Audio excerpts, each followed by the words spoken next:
John Mortimer in eighth grade was really, really good. And he wanted to break 5 minutes in the miles in eighth grade. So even though he was on the middle school team, I sort of took over his coaching. And he was phenomenal. I mean, I think he ran like a 4:48 in eighth grade. And when he came out the next year, I didn't have a very good team. We were okay.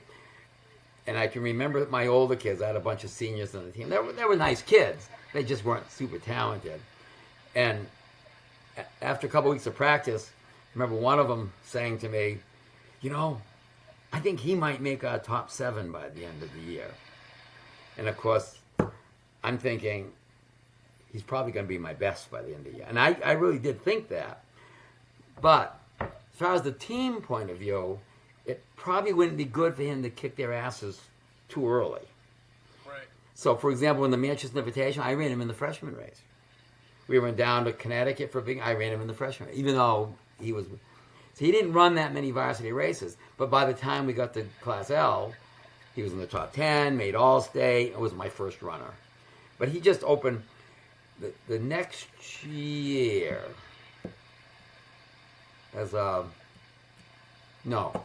His junior, he got really into it by his junior. But he was a very good basketball player. Exactly. Yeah. He was the starting point guard on the basketball team as a freshman at a Class L school. That's unheard of. And so he did cross country, then he did basketball, then he did spring. Then his sophomore year, he did cross country, basketball, and then spring. And then the next year, he was running really well. I said, well, we want to go down to Foot Locker. So, what's all that? So I told him all about it. So we went down, and we might have gone down the year before. I don't know. But that year anyway, he finished like 10th, I think, and they took 8. Now they take 10. They only took 8 back then. And so he had to go and fill out all this paperwork as an alternate, and he had to fill it out. And when he did, he got to talk to the guys that made it. And he wanted to know what they were doing different than what he was doing. Yeah. So on the way back from New York City, he was sat. Wayne McDougall, my assistant, used to always drive. No, the kids didn't trust me to drive. Because I would be talking and I'd be all over the place and the road. And so Danny and I sat in the back, and he goes, well, I want to be one of those top ones. How do I do that? And I just turned to him and I said, you know, don't you? He goes, well, I think so. I said, all those other guys run year round. Yeah. And so he decided to quit basketball. And I was like a pariah in the school, because I made him quit. But actually, I was a pariah for his father was a big-time basketball person. His dad was really, I think he coached him when he was a little kid, and he was really into basketball. And his father, there's no way he wanted him to be, quitting basketball. But he quit, and it's all history from there. Second in the country. Some of the, more impressive things he did were track things. How about this?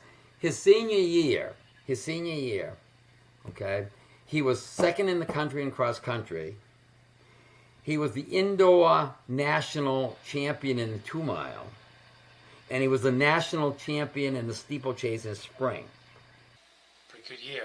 There was no other kid in the country for boys that was all the nationals 2 out of those 3 years. But he was all 3. Like a Matt Downing was a national champion, but in the track seasons was nothing like Danny was. Right. How about the great story? John was super athletic. I mean, the really good cross-country kids are pretty athletic, too. But he was super athletic. And so his senior year, we're out on the track in the spring, and it's in April maybe, and he decided he wanted to do the intermediate hurdles because he decided he wanted to be a steeplechaser. So, fine. He goes out and puts some hurdles out. And the very first time he does it, he trips on one and falls down. Well, we're not doing that ever again. Yeah, but no, I'm not going to be the one that kills the golden goose. You're not doing that anymore. We're not doing that. Yeah, but I don't really give a shit what you want, Dan. You're not doing that. So he didn't do it. So we get out of the Nationals. This is in the spring. It's the middle of June. And on Friday night, he runs the 2 mile. Phenomenal 2 mile. There were 6 of them that were pounding on each other the whole way. I think he ran like 9:07. It was like 4th or 5th. But he was like 3 seconds out of first. They all were right there. So he gets all done. Remember, he's already graduated now. This is because the National goes, Mr. Martin, I want to run the steeplechase. I go, well, you can't run the steeplechase. You aren't entered. He goes, oh, that's not a problem. Remember, John was a schmoozer. He knew everybody in the country. He knew all the people. He said, oh, I can get in. I mean, yeah, but you've never done it. That's okay. So he said he was going to do it. So I said, all right, if you can get in, I'll let you do it. So he goes down. I forgot who the guy, an old guy with a beard, was in charge of everything back then. And Danny goes out, puts his arm around, hey, no problem, John. We'll get you right in. So I did some research back then. I talked to other coaches. Back now we go into Google. But I went and I went on to coaches, found out, well, who's in the steeplechase tomorrow? Well, the guy that won it last year was in it. I think it was from New Mexico. I don't know who the kid was, but mega money. Because his father would fly him in on his private plane for these meets. But he'd won it, the steeplechase, the year before. So I found out which one he was. And I told John, I said, well, that's it. So you really just ought to stay with him, because he knows what he's doing. And I said, plus, maybe you ought to go out on that infield and go over a couple of those big things there. Those things are called steeples. Literally, he had never been over a steeple in his life. And we're at the national championship. So the race starts, and I'm down by the water jump. And he's, I think it was a Spanish kid, but the kid's winning. Danny's right with him. The two of them break away. It's just the two of them. They come by with like 2 laps to go. John looks at me and says, can I go? Okay. He takes off and wins. I mean, he won the steeple. I mean, he made the Olympic trials in the steeple when he was at Michigan, remember? But was he hurdling him, or was he putting his foot on him? Yeah, he'd never, ever been over a steeple in his life. And he wins it. Huh. Yeah, and he ended up going to Michigan and All-American. Oh, yeah, great story on that. I mean, talk about he knows everybody. We went out to the Sun-Kissed games that winter, his senior. I brought Roberto Rodriguez, John, and Helena Kimball out to Los Angeles. We got everything paid for. You don't do that nowadays. But back then it was like, who's the guy from Hanover? Jennings, Tom Jennings. Tom Jennings. You remember him? He's very involved in all the timing and stuff. Well, he was directing this meet out there. Oh, Larry, why don't you bring out some of your kids? We can get you stuff. We went out. This was in February. And I brought 3 kids on. They all won their event. And this is in California. You know why? That was the first meet of their season. We had already finished ours. That was their spring season starting, but it was inside. Then he went out to another big race in April. They flew him out to he was going all over the country. And they would just send him tickets. And I said he knew everybody. I forgot one. Where was I going that? Jimmy, you mean... we did the national. Oh, we're up to Syracuse, the Carrier Dome in Syracuse. That's where the Nationals were in indoor. So he wins the 2 mile. Who was his coach at Michigan? Do you remember? He was around forever. He'd been there forever. So I'm up in the stands with John's father. Oh, John's father, remember, was the basketball guy. He became the biggest track fan you ever saw in your life once John got really good at this. We're in the Milrose. We're up in the stands in Madison Square Garden.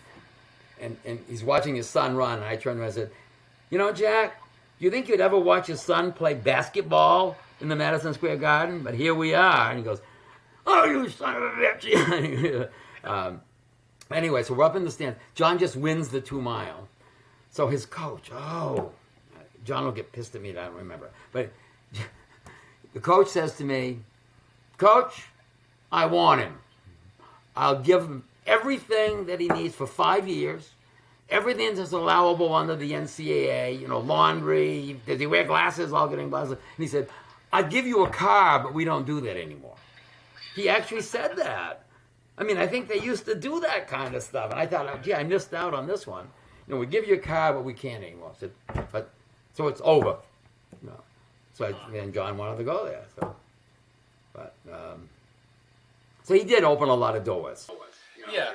And it was funny, like we were talking about the ladder going up. The following year after John, you still had a whole row of state champions come right after him. How about that? Talk about opening the door. I never won in New England with John Mortimer. No. People would say, "Oh, you had more." Yeah, I won 3 New Englands and 2 runners-up without Mortimer. The first runner-up we had was with John, his senior year, and then after he left, we won 3 times. There was a period, I think, of 5 years in a row, or 4 years in a row, I had the Class L champion. And I had 3 Foot Locker finalists, and one other that really should have been. Joe Letourneau was 10th, and they only took 8. He was the New England champion. How many New England champions did I have? 4 or 5, I think. I don't keep that.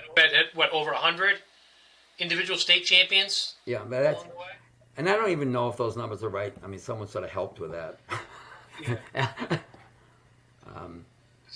The cross-country stuff I really remember. Track, there's just so many. What do you call a state champion? You win your division, you win the meet of champions. Right. You know what I mean? There's so many of those, and you got so many events. But cross-country, those numbers really, really stand out, I think. Out of all those state champions and all the kids you've coached, do you stay in contact with a lot of them? No.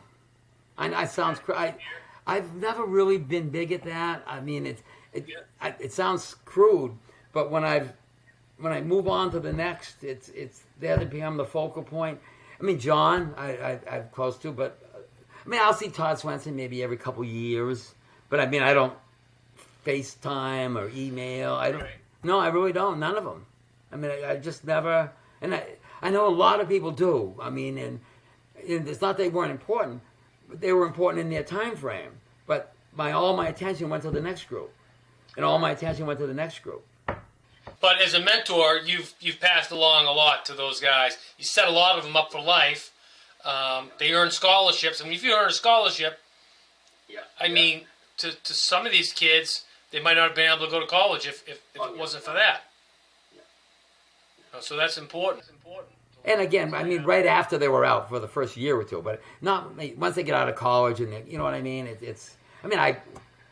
I go to weddings and stuff, but it's not like really keeping that close contact. So into the 2000s, how did you're changing with the times, and your teams are still good, and what were you looking at then? Okay, this is interesting. It was a couple things in the early 2000s. I remember we're up to Maine. You remember when we okay? Oh, there we go. It went away. We're up to Maine, and it was 2003, I think, maybe 4. Then New England's were up there, and we're warming up, and Bishop Hendricken, they were really good. They were winning New England's all the time, and we heard their coach talking, and we didn't win Division Class L that year. I don't remember who did, but he said, "Well, the only one I'm worried about is Londonderry," and we heard him talking, so I sort of went, "Oh, they know how to win." That's what the coach, because they're always here, and they know how to win.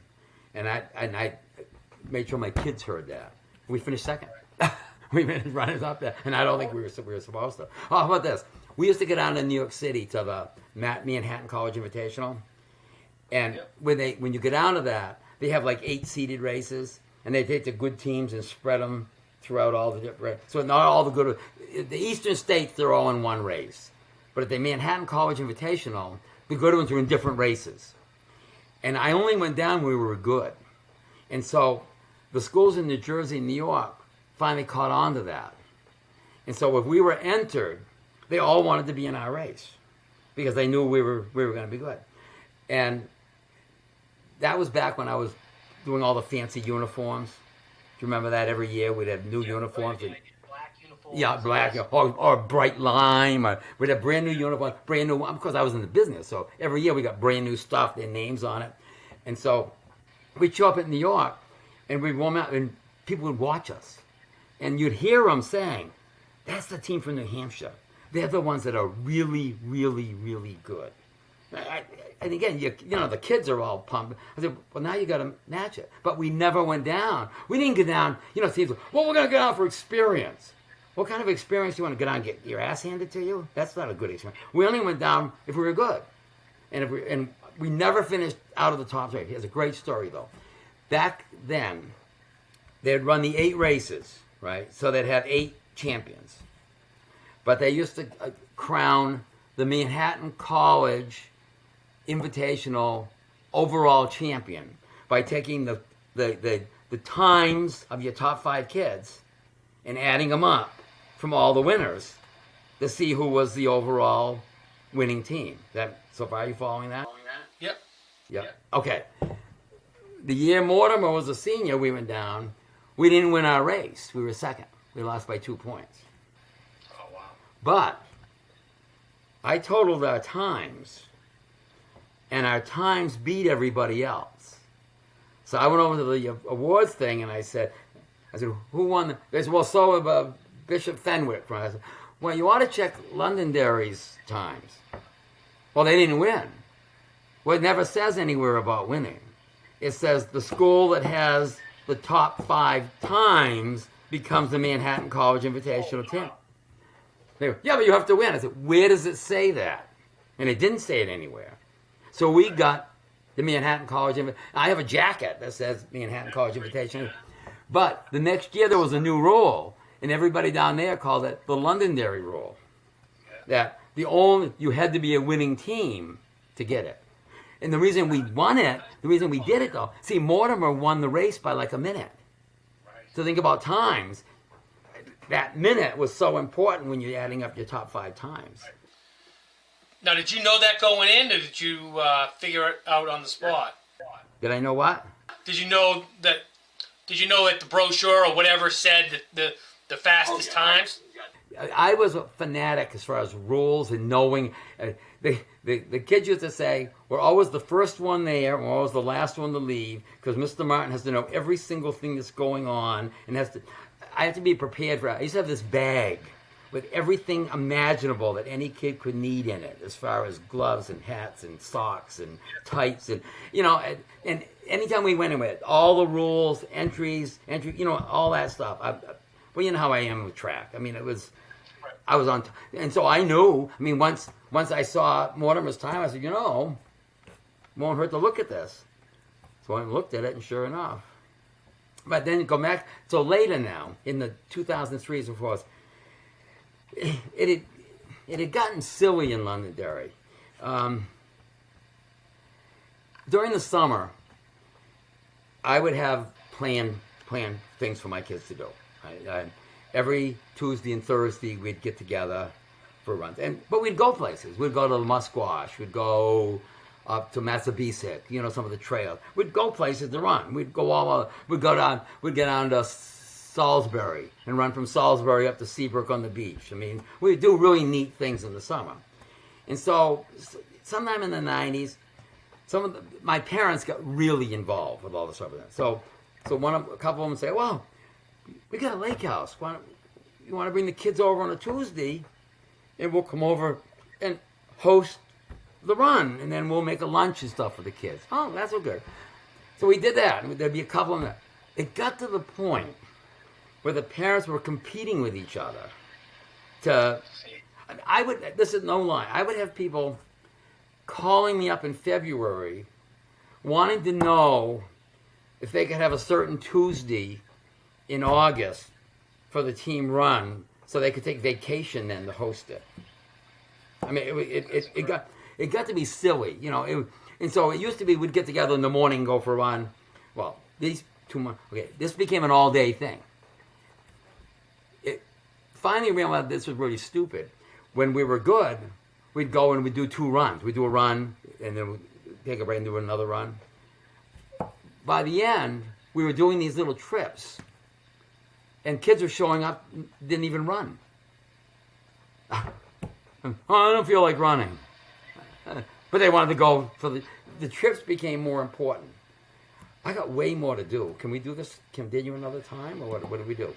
So we're going to wrap up tonight's edition, talking to Larry Martin, and we're going to have a lot more of this to follow up. We've only touched upon a little bit, but we're going to have some more interesting topics to talk about, and get back with Larry.